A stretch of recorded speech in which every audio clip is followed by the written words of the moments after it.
नमस्कार मित्रांनो, लक्ष्मीच्या पावलांनी या मालिकेच्या येणाऱ्या काही भागांमध्ये आपल्याला जबरदस्त असा ट्विस्ट पाहायला मिळणार आहे. लक्ष्मीच्या पावलांनी ही मालिका आता एक वेगळंच वळण घेत आहे, कारण लवकरच ही मालिका आपल्या सर्वांचाच निरोप घेणार आहे. मित्रांनो, मालिकेचा शेवट नक्की काय असणार हा प्रश्न तुम्हा सर्वांनाच पडला असेल ना, नाही का? पण या प्रश्नाचं उत्तर तुम्हाला याच व्हिडिओमध्ये पाहायला मिळणार आहे. मित्रांनो, मालिकेचा शेवट नक्की कसा होणार हे आपल्याला पुढे पाहायलाच मिळणार आहे. राहुलने आतापर्यंत केलेली कारस्थानं तुम्हा आम्हा सर्वांनाच माहीत आहेत. राहुल, रोहिणी आत्या यांनी संपूर्ण चांदेकर कुटुंबाला त्रास दिलेला असतो आणि या सगळ्यात कलाला तिचा जीवही गमवावा लागलेला असतो. परंतु आता या दोघांच्या कर्माची शिक्षा फक्त राहुललाच कशा प्रकारे भोगावी लागेल, या सगळ्यामध्ये राहुलचा मृत्यू, राहुलचा अंत कशा प्रकारे होईल आणि हा अंत कोणाच्या हातून होईल हे पाहणं अतिशय रंजक ठरणार आहे. आणि हे सर्व काही तुम्हाला याच व्हिडिओमध्ये पाहायला मिळणार आहे आणि त्यासाठी हा व्हिडिओ शेवटपर्यंत नक्की पहा. मित्रांनो, आतापर्यंत आपण पाहिलं की अद्वैत आणि सुकन्या धडपड करत असतात की काही झालं तरी राहुल आणि रोहिणी आत्या यांना रंगेहात पकडायचंच, काही झालं तरी कलाला न्याय मिळवून द्यायचाच. आणि म्हणूनच अद्वैत आणि सुकन्या यांचे प्रयत्न चालू असतात. आता ज्या दिवशी अपघात घडलेला असतो त्याच दिवशी सुकन्या ज्या काकांना ओळखते त्या काकांनी हा अपघात पाहिलेला असतो आणि त्या अपघातामुळेच त्यांच्या मनावर खूप मोठा परिणाम झालेला असतो. परंतु त्या काकांनी हा अपघात फक्त पाहिलेला नसतो, तर काकांनी त्यांच्या मोबाईलमध्ये हा प्रसंग शूट देखील केलेला असतो आणि त्यामुळेच आता CCTV फुटेज जरी राहुल आणि रोहिणी आत्या यांनी डिलीट केलेले असले, सर्व पुरावे नष्ट करण्याचा प्रयत्न जरी केलेला असला तरी सुद्धा नंबर प्लेट प्रमाणेच काकांच्या मोबाईलमध्ये हा व्हिडिओ सुद्धा असतो. आता ज्यावेळी सुकन्या काकांवर ट्रीटमेंट करते, त्यांना बरं करते, त्यावेळी काका त्यांचा मोबाईल सुकन्याला विचारतात. आता सुकन्या म्हणते, काका तुमचा मोबाईल माझ्याचकडे आहे. तर काका म्हणतात, बरं झालं हा मोबाईल तू सांभाळून ठेवलास, कारण या मोबाईलमध्ये खूप मोठा पुरावा आहे. तर आता अद्वैत काकांना विचारतो की असा कोणता पुरावा आहे. तर आता ते काका अद्वैतला म्हणतात, आतापर्यंत ज्यासाठी तुम्ही धडपड करत आहात, ज्याच्यासाठी तुम्ही प्रयत्न करत आहात, तो पुरावा माझ्या मोबाईलमध्येच आहे. असं म्हणत आता काका तो पुरावा, तो व्हिडिओ अद्वैतला दाखवतात. या अपघातात कशा प्रकारे रोहिणी आत्यांनी कलाचा जीव घेतलेला असतो, कलाला गाडीने कशा प्रकारे उडवलेलं असतं, तो व्हिडिओ आता अद्वैतने पाहिलेला असतो. आता प्रत्यक्ष ज्यावेळी अद्वैत हा व्हिडिओ पाहतो त्यावेळी अद्वैतला धक्काच बसतो. आपली कला आपल्या जवळच्या माणसांमुळेच निघून गेली आहे. आज आपल्यात नाही, याला जबाबदार आपली आत्या आणि आत्याचा मुलगा राहुल हेच आहेत. हे अद्वैतला आता स्पष्टपणे कळालेलं असतं. आता कुठल्याच पुराव्यांची गरज नसते. तर आता सुकन्यालाही कळालेलं असतं की आपल्याला ज्या व्यक्तीने हृदय दान केलं आहे ती कलाच होती, जिने माझा जीव वाचवला आहे, जिने मला नवीन जीवनदान दिलं आहे. आणि म्हणूनच आता ती अद्वैतला म्हणू लागते, सर काही झालं तरी कलाला न्याय मिळवून द्यायचाच. तिने माझा जीव वाचवला आहे. आज तिच्यामुळे मी हे जग पाहू शकते, परंतु तिच्यावर मी कुठल्याही प्रकारचा अन्याय होऊ देणार नाही. आज ती जरी इथे नसली तरी सुद्धा मी तिला न्याय मिळवून देणार आणि त्यासाठी मला काही करावं लागलं तरी चालेल, मी काही करायला तयार आहे. परंतु आपण आता कलाला न्याय मिळवून द्यायचाच, मी तुमच्यासोबत आहे. असं म्हणत आता अद्वैतच्या या लढाईमध्ये सुकन्या सुद्धा अद्वैतची साथ देते. दोघंही मिळून आता रोहिणी आत्या आणि राहुल यांच्या पापाचा घडा सर्वांसमोर वाचायचा ठरवतात. परंतु फक्त आता एका व्हिडिओवर थांबायचं नाही, तर आतापर्यंत त्यांनी जी जी कारस्थानं केली आहेत ती सगळी काही कलाला तर माहीतच होती, परंतु आता घरातील सर्वांनाच कळायला हवीत, या जगातील प्रत्येकाला कळायला हवीत की ही किती नीच माणसं आहेत. आणि म्हणूनच आता त्यांना सापळा रचूनच अडकवावं लागेल. सुकन्या म्हणते, अद्वैत सर तुम्ही जे सांगाल ते मी करायला तयार आहे, बोला आता आपण पुढे कोणतं पाऊल उचलायचं आहे. अद्वैत म्हणतो, त्यासाठी आपल्याला खूप मोठं जाळं टाकावं लागेल आणि त्या जाळ्यात, त्या ट्रॅपमध्ये त्या दोघांनाही अलगदपणे अडकवावं लागेल. त्यांच्या तोंडूनच त्यांच्या गुन्ह्याची कबुली आपल्याला करून घ्यावी लागेल. आत्तापर्यंत त्यांनी जे जे काही केलं आहे ते त्यांच्या तोंडूनच वधवून घ्यावं लागेल. सुकन्या म्हणते, मग त्यासाठी आता पुढे काय करावं लागेल. अद्वैत म्हणतो की आता हे सर्व काही आपल्याला शोधून काढायचं असेल तर आपल्याजवळ आता एकच पर्याय आहे. तर सुकन्या विचारते, कोणता. आता अद्वैत एका नवीन नंबरवरून फोन करत सुकन्याकडे देतो आणि म्हणू लागतो, आता तुला रोहिणी आत्यांशी बोलावं लागेल आणि त्यांना या ट्रॅपमध्ये अडकवावंच लागेल. आता सुकन्या फोनवर बोलत म्हणते, रोहिणी मॅडम, ज्या दिवशी तुम्ही कला अद्वैत चांदेकर यांचा खून केला, तुमच्या गाडीने त्यांना उडवलं, तो व्हिडिओ माझ्याकडे आहे आणि मी तो मोबाईलमध्ये कॅप्चरही केला आहे आणि तुम्ही सर्व पुरावे नष्ट करण्याचा प्रयत्न केला, गाडी जाळून टाकलीत, तो सुद्धा व्हिडिओ माझ्याकडे आहे. आणि हो, कुठल्याही क्षणी मी चांदेकर मेन्शनमध्ये येऊन तो व्हिडिओ अद्वैत चांदेकर यांच्याजवळ देऊ शकते, तो पुरावा अद्वैत चांदेकर यांना देऊ शकते. मग काय होईल हे तर तुम्हाला माहीतच असेल. आता हे सगळं काही ऐकल्यानंतर रोहिणी आत्या खूप घाबरतात, त्यांच्या पायाखालची जमीनच सरकते. रोहिणी आत्या विचारतात, तू कोण बोलत आहेस आणि तुझी मला धमकी देण्याची हिंमतच कशी झाली? तर सुकन्या रोहिणी आत्यांना म्हणू लागते, माझी हिंमत काय आहे हे तुम्हाला बघायचं आहे का? मी येऊ का तिथे आणि तो व्हिडिओ सगळ्यांना दाखवू का? आता रोहिणी आत्या म्हणतात, नाही, तू असं काहीही करणार नाहीस, बोल तुला काय हवं आहे? तर आता सुकन्या म्हणते, मला जे हवंय ते तुम्हाला भेटूनच सांगावं लागेल, त्यासाठी तुम्हाला मला भेटायला यावंच लागेल. येणार आहात की नाही हे तुम्हाला आत्ताच सांगावं लागेल. रोहिणी आत्या घाबरतात आणि म्हणतात की हो, जिथे आम्हाला भेटायला बोलवशील तिथे आम्ही भेटायला यायला तयार आहोत. तुला जे हवंय ते सांग, परंतु काही झालं तरी तो व्हिडिओ कोणालाही मिळायला नको. असं म्हणत रोहिणी आत्या फोन ठेवतात. आता घडलेला सर्व प्रकार रोहिणी आत्या राहुलला सांगतात. राहुल सुद्धा पूर्णपणे घाबरून गेलेला असतो. आता राहुल त्याच नंबरवर फोन करतो. सुकन्या म्हणू लागते, काय झालं, तुम्हाला भेटायला यायचं नाहीये का? मीच येऊ का चांदेकर मेन्शनमध्ये?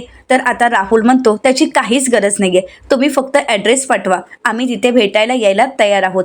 आता राहुल आणि रोहिणी आत्या घाबरलेले असतात.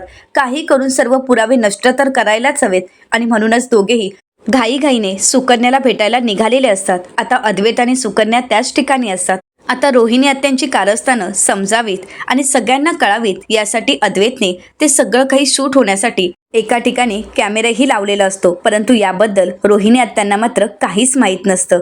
तर आता सर्व पुरावे घेण्यासाठी रोहिणी आत्या आणि राहुल त्या व्यक्तीला भेटण्यासाठी येतात, परंतु ज्यावेळी सुकन्याला त्या ठिकाणी पाहतात त्यावेळी मात्र रोहिणी आत्यांना धक्काच बसतो. रोहिणी आत्या म्हणतात, तू इथे काय करतेस? तर सुकन्या म्हणू लागते, मीच तर तुम्हाला फोन केला होता, काय झालं, आवाज ओळखता नाही का आला? माझ्याचकडे पुरावे आहेत, कलाला तुम्हीच मारलं होतं ना? अद्वैत सरांची आज जी अवस्था आहे ती तुमच्यामुळेच झाली आहे ना? संपूर्ण प्रॉपर्टी बळकावण्यासाठी तुम्ही कलाचा जीव घेतला होता, हो ना? आणि तिचा अपघात घडवून आणलात, हे सगळं काही खरं आहे ना? रोहिणी आत्या म्हणतात, पण हे तुला कसं कळालं? तर सुकन्या म्हणू लागते, मी तुम्हाला म्हणाले होते ना की अपघात घडला त्यावेळी मी तिथेच होते. मग मी फक्त अपघात पाहिलाच नाही, तर तो अपघात माझ्याकडे अगदी पुराव्यानिशी आहे. तो व्हिडिओ माझ्याकडे आहे आणि त्यामध्ये स्पष्ट तुम्ही कलाला उडवत असताना दिसत आहात.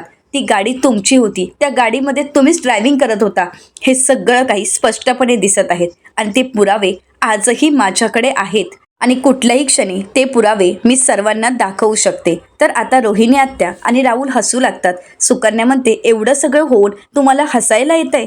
रोहिणी आत्या म्हणतात, मग काय, आम्हाला काहीच फरक पडत नाही, कारण कसं आहे ना, आत्तापर्यंत आम्ही खूप गुन्हे केले आहेत, खूप काही कारस्थानं केली आणि ती कला नेहमीच आम्हाला पकडण्याचा प्रयत्न करत होती. ती नेहमीच आम्हाला रंगेहात पकडण्याचा प्रयत्न करत होती, परंतु एवढी कला हुशार असूनही ती कधीच आम्हाला पकडू शकली नाही, कधीच तिच्या हाती आम्ही लागलो नाही. मग तू काय चीज आहेस आणि तू तर बाहेरची आहेस, तुला तर आमच्याबद्दल काहीच माहीत नाही आहे. कारण कसं आहे ना, आत्तापर्यंत आम्ही जी काही कारस्थानं केली आहेत ना, ती सगळी काही कलाला माहीत होती आणि त्यासाठी तिची धडपड चालू होती. आम्हाला रंगेहात पकडून आम्हाला शिक्षा देण्यासाठी ती तडफडत होती, परंतु या सगळ्यात तिला मात्र स्वतःचा जीवही गमवावा लागला. खरं तर मलाच तिला मारावं लागलं, कारण माझ्याकडे दुसरा काही पर्यायच नव्हता. आत्तापर्यंत आम्ही एवढी काही कारस्थानं केली की कोणाला आमच्यावर संशयसुद्धा आला नाही. मग तू काय गं, तू काहीच करू शकत नाहीयेस. तू आम्हाला कितीही धमकावण्याचा प्रयत्न केलास ना, तरीसुद्धा आम्ही घाबरणार नाही, कारण तुझी धमकी आम्ही कधीच खरी होऊ देणार नाही आणि तुझ्या या प्रयत्नांना आम्ही यशही मिळू देणार नाही. तुझे हे प्रयत्न कधीच सफल होणार नाहीत. तुझ्याकडे जे काही पुरावे आहेत ना, ते तू अद्वैतपर्यंत कधीच पोहोचू शकत नाहीस, हे मात्र कायम लक्षात ठेव. तर आता सुकन्या म्हणू लागते, असं तुम्हाला वाटतंय हा तुमचा भ्रम आहे, परंतु एक गोष्ट लक्षात ठेवा, कला हरली असेल परंतु ही सुकन्या हरणार नाही. तुमच्या पापाचा घडा आता भरत आला आहे आणि हे पुरावे मी अद्वैत चांदेकर यांना दाखवणारच आहे. तर रोहिणी आत्या म्हणू लागतात, पण तुला जे वाटतंय ते एवढं सोपं आहे का? अगं, तूच तुझ्या जाळ्यात अडकलीयस. आज तू आम्हाला इथे भेटायला बोलवलंयस, परंतु तुला माहीतच नाही आहे की हा तुझा शेवटचा दिवस आहे. तुझी आणि आमची भेट ही शेवटची भेट आहे. अगं, तू अद्वैतला पुरावे देण्या अगोदर तुझा जीव जाणार आहे. कारण तू इथून जिवंत बाहेर पडलीस तर अद्वैत चांदेकर यांना पुरावे देऊ शकणार आहेस ना. तू पुरावे घेऊन अद्वैतपर्यंत पोहोचण्या अगोदरच कलाप्रमाणे तुझाही जीव जाणार आहे. तूही शेवटचा श्वास घेणार आहेस. आज काही झालं तरी तू इथून जिवंत जाणार नाहीस. ही जबाबदारी माझी आहे. आज मी तुला संपवणार, असं म्हणत राहुल खूप मोठमोठ्याने हसू लागतो. तेव्हा सुकन्या म्हणते की तुम्ही आत्तापर्यंत खूप काही गुन्हे केले आहेत. तुम्ही खूप नीच माणसं आहात. तुम्ही कुठल्याही थराला जाऊ शकता, एखाद्याचा जीवही घेऊ शकता. हे मी चांगलंच ओळखलं आहे आणि मला चांगलंच माहीत आहे तुम्हाला ना आपल्या माणसांची कदर आहे ना कशाचीच. तुम्हाला फक्त प्रॉपर्टी, पैसा याच्याशी देणं घेणं आहे. तुम्ही किती नीच माणसं आहात हे खरंच मी तुम्हाला ओळखलं आहे.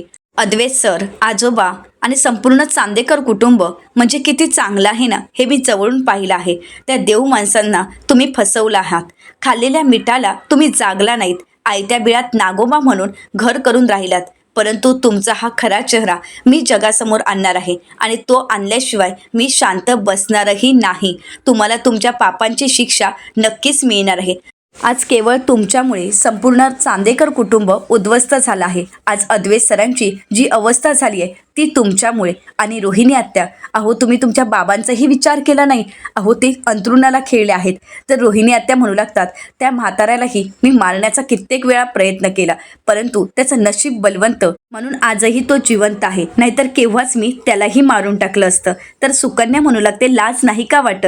ज्या बापाने तुम्हाला जन्म दिला, ज्या बापाने तुम्हाला सावरलं, राहण्यासाठी घर दिलं, एक चांगलं कुटुंब दिलं आणि तेही तुम्हाला सांभाळता आलं नाही आणि तुम्ही त्याच माणसांना मारण्याचा प्रयत्न केलात. रोहिणी आत्या म्हणतात की हो, मला त्या कुटुंबाशी किंवा त्या माणसांशी काही देणं घेणं नाही. मला फक्त संपूर्ण चांदेकर कुटुंबाला उद्ध्वस्त करायचं आहे. त्यांची संपूर्ण प्रॉपर्टी मला हवी आहे. त्यांचा पैसा मला हवा आहे. बाकी मला काहीच देणं घेणं नाही. सुकन्या म्हणते, मग हे करण्यासाठी तुम्ही अजून काय काय कारस्थानं केली असतील ना. असं म्हणत सुकन्या मोठमोठ्याने ओरडून त्यांच्याकडून सत्य वधवून घेण्याचा प्रयत्न करत असते. कारण काहीही झालं तरी सत्य वधवून घेण्याचाच सुकन्या आणि अद्वैतचा प्लॅन असतो. तर रोहिणी आत्या म्हणू लागतात की हो, आत्तापर्यंत आम्ही खूप गुन्हे केले आहेत, खूप काही कारस्थानं केली आहेत आणि संपूर्ण चांदेकर कुटुंबाला उद्ध्वस्त करण्याचा प्रयत्न केला. ज्या ज्यावेळी आम्ही प्रयत्न केले त्यावेळी कला मात्र आमच्या समोर उभी होती आणि तिने संपूर्ण कुटुंबाला वाचवण्याचा प्रयत्न केला.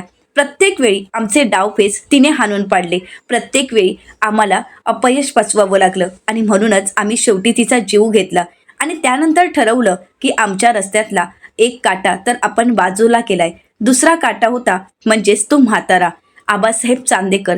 त्यालाही मारण्याचा प्रयत्न केला पण तोही काही मेला नाही. आणि सरोज वहिनी, तिला तर गोड बोलून मी नेहमीच गुंडाळलं आहे आणि अद्वैतच्या चांगुलपणाचा मी नेहमीच फायदा घेतला. अद्वैतने नेहमीच माझ्यावर विश्वास ठेवला, परंतु आत्तापर्यंत त्याला कळालंच नाहीये की ही आत्याच त्याला उद्ध्वस्त करण्यासाठी त्याच्या आयुष्यात आहे आणि त्याच्या बायकोलाही मीच मारला आहे. मी स्वतःच्या हाताने कलाचं आयुष्य संपवलं आहे. कलाला अद्वैतच्या आयुष्यातून घालवलं आहे. कारण हे सगळं काही का केलं हे तुला जाणून घ्यायचंच असेल ना, तर ऐक. जर मी कलाला मारलं तर संपूर्ण चांदेकर कुटुंब खचून जाईल आणि याचाच फायदा घेत मला संपूर्ण प्रॉपर्टी माझ्या नावावर करता येईल. हाच माझा डाव होता, हा माझा प्लॅन होता. परंतु मेल्यानंतरही कलाने काही आमचा पिच्छा सोडला नाही. मेल्यानंतरही ती आमच्या मागावरच आहे. आजही ती आम्हाला त्रास देतच आहे. कितीही काही केलं तरी ती कला आम्हाला यश मिळूच देत नाहीये. परंतु आता नाही, तुझा शेवट केल्यानंतर आणि सर्व पुरावे नष्ट केल्यानंतर आम्हाला जे हवंय ते मिळणारच आहे. असं म्हणत रोहिणी आत्या खुश होतात. रोहिणी आत्या राहुलला म्हणतात, तिचा हात पकड, तिच्या हातातील तो मोबाईल हिसकावून घे आणि त्यातील सर्व पुरावे नष्ट कर आणि शेवट हिचाही जीव घे. कारण हा सगळ्यात मोठा पुरावा आहे. काही झालं तरी आता एकही पुरावा मागे राहायला नको.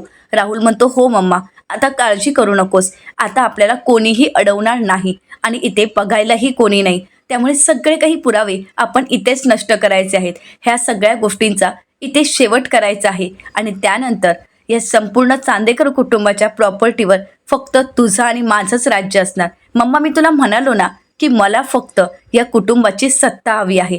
आणि आता माझं स्वप्न पूर्ण होण्यापासून आपल्याला कोणीच अडवणार नाही. रोहिणी आत्या म्हणतात, राहुल मग आता विचार कसला करतोयस? घे पुरावे आणि ते नष्ट कर आणि त्यानंतर हिचाही जीव घे. आता राहुल पुढे येतो तर रोहिणी आत्या म्हणतात, राहुल ते पुरावे आपण नंतर नष्ट करू, त्या अगोदर हिचा जीव घे, हा सगळ्यात मोठा पुरावा आहे. असं म्हणत आता रोहिणी आत्या स्वतःच सुकन्याला मारण्यासाठी तिच्यावर बंदूक रोखतात. आता रोहिणी आत्या गोळी झाडणार, परंतु त्याचवेळी अद्वैत त्या ठिकाणी येतो आणि सुकन्याला बाजूला करतो. आता सुकन्याचा जीव तर वाचलेला असतो, परंतु मित्रांनो इथेच तर मोठा चमत्कार होतो. जणू काही देवानेच रोहिणी आत्यांच्या हातून स्वतःच्याच मुलाचा म्हणजेच राहुलचा शेवट होतो. त्यांच्या कर्मांची शिक्षा त्यांना तिथेच भोगावी लागते. रोहिणी आत्यांच्या हातून जी बंदुकीतून गोळी निसटलेली असते ती गोळी सुकन्याला न लागता आता ती राहुलला जाऊन लागलेली असते आणि स्वतःच्या मुलाला रोहिणी आत्यांनी स्वतःच मारलेलं असतं. मुलाचा खून स्वतःच केलेला असतो. आता ज्यावेळी राहुलला गोळी लागते त्यावेळी राहुल तिथेच कोसळतो. रोहिणी आत्यांच्या समोरच राहुलचा जीव जातो. तो रक्ताच्या थारोळ्यात पडलेला असतो. आता रोहिणी आत्या मोठ्यानेच किंचाळतात. राहुलला उठवण्यासाठी मोठमोठ्याने ओरडत असतात, परंतु रोहिणी आत्यांच्या डोळ्यासमोरच त्यांच्या मुलाने शेवटचा श्वास घेतलेला असतो. आता हे काही रोहिणी आत्यांना सहन होत नसतं. रोहिणी आत्या राहुलला सतत उठवण्याचा प्रयत्न करत असतात. जी वेळ त्यांनी कलावर आणलेली असते, कला ज्याप्रमाणे रक्ताच्या थारोळ्यात असते तीच अवस्था आज राहुलचीही झालेली असते. आता ते सर्व प्रसंग रोहिणी आत्यांना आठवतात. त्यांना त्यांची चूक कळते, परंतु आता मात्र वेळ निघून गेलेली असते. रोहिणी आत्या खूप रडत असतात आणि म्हणू लागतात, मी स्वतःच्या हातानेच माझ्या मुलाला संपवलं. रोहिणी आत्या खूप रडत असतात. झालेल्या घटनेचा त्यांना खूप पश्चाताप होत असतो आणि त्याचवेळी अद्वैत रोहिणी आत्यांच्या समोर येतो आणि त्यावेळी आबा आणि घरातील सर्वच त्या ठिकाणी आलेले असतात. आता आबा येतानाच पोलिसांनाही त्या ठिकाणी घेऊन आलेले असतात. आता पोलिसांना पाहताच रोहिणी आत्या म्हणू लागतात, डॅड पोलीस इथे का आलेत? तर आता आबा काही न बोलता रोहिणी आत्यांच्या सनसनीत कानाखाली मारतात आणि म्हणू लागतात, तू इतकी नीच असशील असं मला वाटलंही नव्हतं. अगं तुझ्यासारख्या मुलीला मी जन्माला घातलं, याच गोष्टीचा मला पश्चाताप होत आहे. अगं खरंच मला लाज वाटते की तू माझी मुलगी आहेस. तुला संस्कार देण्यात मी कुठे कमी पडलो मला नाही माहीत, परंतु तुला काय कमी पडलं होतं सांग ना. तुला जर काही हवं होतं तर माझ्याकडे मागायचं होतं, परंतु कलाला संपवायची काय गरज होती? तुला प्रॉपर्टीच हवी होती ना, तर मी तुला सगळी प्रॉपर्टी दिली असती. संपूर्ण प्रॉपर्टी मी तुझ्या नावावर केली असती, परंतु तू या थराला गेलीस. अगं पैशासाठी, प्रॉपर्टीसाठी तू माझ्या सुनेचा जीव घेतलास. अगं लक्ष्मीसारख्या सुनेला तू मारलंयस. तुला कळतंय का? अगं तू अद्वैतचं आयुष्य, तुझ्या भाच्याचं आयुष्य उद्ध्वस्त केलंयस. तुला काहीच वाटत नाहीये का? अगं हे सर्व करून काय मिळालं सांग ना. आणि हे सगळं काही तू तुझ्या मुलासाठीच करत होतीस ना, राहुलसाठी करत होतीस ना, परंतु राहुलचा शेवट कसा झाला हे तू पाहिलंयस ना. अगं तुझ्याच हाताने तू तुझ्या मुलाचा जीव घेतलायस. अगं ज्याच्यासाठी तू एवढी धडपड करत होतीस ना, तोच आता या जगात नाहीये. असं म्हणत आता आबा रोहिणी आत्यांना त्यांच्या चुकीची, त्यांच्या गुन्ह्याची जाणीव करून देतात आणि म्हणू लागतात, रोहिणी तू चुकली आहेस आणि खरंच मी यापुढे माझी मुलगी म्हणून तुझी ओळखही करून देऊ शकत नाही. खरं तर तुला या समाजात वावरण्याचा आणि आमच्या घरात राहण्याचाही अधिकार नाही. आता आबा स्वतः पोलिसांना आवाज देत म्हणतात, इन्स्पेक्टर साहेब आत्ताच्या आता या बाईला माझ्या डोळ्यासमोरून घेऊन जा आणि हो, हिला जास्तीत जास्त शिक्षा कशी होईल ना यासाठीच प्रयत्न करा. मी तरी म्हणतोय की हिला फाशीची शिक्षा व्हायला पाहिजे. तिने एवढा मोठा गुन्हा केला आहे की त्यासाठी ती सुद्धा शिक्षा कमीच पडेल. परंतु काही झालं तरी हिला तिच्या कर्माची शिक्षा मिळायलाच हवी. आता रोहिणी आत्या अद्वैत समोर येतात, हात जोडतात आणि अद्वैतची माफी मागत म्हणतात, अद्वैत मला माफ कर, खरंच मी चुकले, परंतु अद्वैत मला एवढी मोठी शिक्षा नको देऊस. अद्वैत रोहिणी आत्यांशी काहीच बोलत नाही आणि म्हणू लागतो, मी एवढंच म्हणेन की तुला आत्या म्हणायची मला लाज वाटत आहे. तर त्यानंतर आबा रोहिणी आत्यांना म्हणतात, इथून चालती हो, तुझं तोंड बघण्याचीही माझी इच्छा नाही. इन्स्पेक्टर साहेब आत्ताच्या आता हिला इथून घेऊन जा. आता इन्स्पेक्टर साहेब रोहिणी आत्यांना तिथून घेऊन जातात. इकडे राहुल रक्ताच्या थारोळ्यात तिथेच पडलेला असतो. हे सर्व दृश्य नैना पाहते. सर्वजण नैनाला सावरण्यासाठी पुढे येतात. नैना म्हणते, थांबा, मला सावरायची काहीच गरज नाही, कारण ह्याच्या मरणानंतर मला काहीच पश्चाताप झालेला नाही किंवा काहीच वाईटही वाटत नाही, कारण आत्तापर्यंत यांनी कर्मच तशी केली आहेत की त्याची शिक्षा त्याला मिळाली आहे आणि मला या सगळ्याचं काहीच वाटत नाही, कारण या माणसाने माझ्याकडूनही तशीच कामं करून घेतली. मला सुद्धा वाईट कामं करण्यास भाग पाडलं होतं, परंतु कलाच्या जाण्यानंतर मला कळालं की मी किती चुकले आहे आज माझी बहीण या माणसांमुळे मी गमावले असं म्हणत आता नैना स्वतःचं कुंकू पुसते, गळ्यातलं मंगळसूत्र काढते आणि फेकून देते. आबा म्हणू लागतात, नैना सावर स्वतःला. नैना म्हणू लागते, आजोबा काळजी करू नका, मी स्वतःला त्रास करून नाही घेत आहे. मला फक्त त्रास एवढ्याच गोष्टीचा होतोय की या नीच माणसासोबत मी लग्न केलं आणि मी माझं आयुष्य उद्ध्वस्त केलं आणि ह्याच्याचमुळे मी माझ्या बहिणीलाही गमावलं आहे. आज कला आपल्यात नाही, ती फक्त यांच्यामुळे. आता घरातील सर्वजण नैनाला सावरतात, सर्वजण घरी येतात. घडलेल्या सर्व प्रकारामुळे सर्वांनाच खूप त्रास झालेला असतो,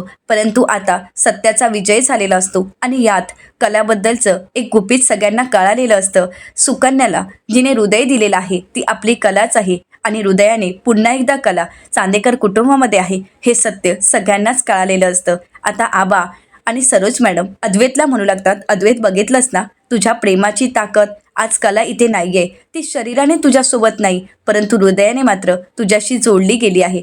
आजही कला तुझ्यासोबतच आहे आणि कलाने या घराला वाचवलं आहे. आजही ती या घरासाठी तुझ्यासाठी धडपडत आहे. आज तुझ्यासाठी तिचं हृदय धडधडतंय आणि तुझंही हृदय तिच्यासाठी धडधडतंय. अद्वैत, कला तुझ्या सोबतच आहे, ती तुला सोडून कुठेच गेली नाहीये आणि तुमचं राहिलेलं लग्न आता पूर्ण व्हायची वेळ आली आहे. अद्वैत, सुकन्याच्या रूपाने कला तुझ्या आयुष्यात परत आली आहे. अद्वैत, आता तूच विचार कर, या कलाला पुन्हा एकदा तू तुझ्या आयुष्यात, तुझ्या मनात, तुझ्या हृदयात जागा देशील ना? सुकन्याच्या रूपाने आलेली लक्ष्मी या घरात तू घेऊन येशील ना? आता या सगळ्याला अद्वैतही तयार होतो. अद्वैत म्हणू लागतो, हो आबा, माझ्या कलाला म्हणजेच सुकन्याला मी या घरात पुन्हा एकदा लक्ष्मीच्या पावलांनी या घरची सून म्हणून आणि माझी बायको म्हणून आणायला तयार आहे. तर आता सर्व चांदेकर कुटुंब अद्वैतच्या लग्नाची जय्यत तयारी करतात आणि पुन्हा एकदा कला म्हणजेच सुकन्या लक्ष्मीच्या पावलांनी चांदेकरांच्या घरात गृहप्रवेश करते आणि इथेच मालिकेचा शेवट होतो. मित्रांनो, लक्ष्मीच्या पावलांनी या मालिकेचा हा शेवट तुम्हाला कसा वाटला हे कमेंट करून नक्कीच कळवा. आणि हो, आजचा हा व्हिडिओ आवडला असेल तर व्हिडिओला एक लाईक करायलाही विसरू नका. व्हिडिओ पाहिल्याबद्दल तुम्हा सर्वांचेच अगदी मनपूर्वक धन्यवाद.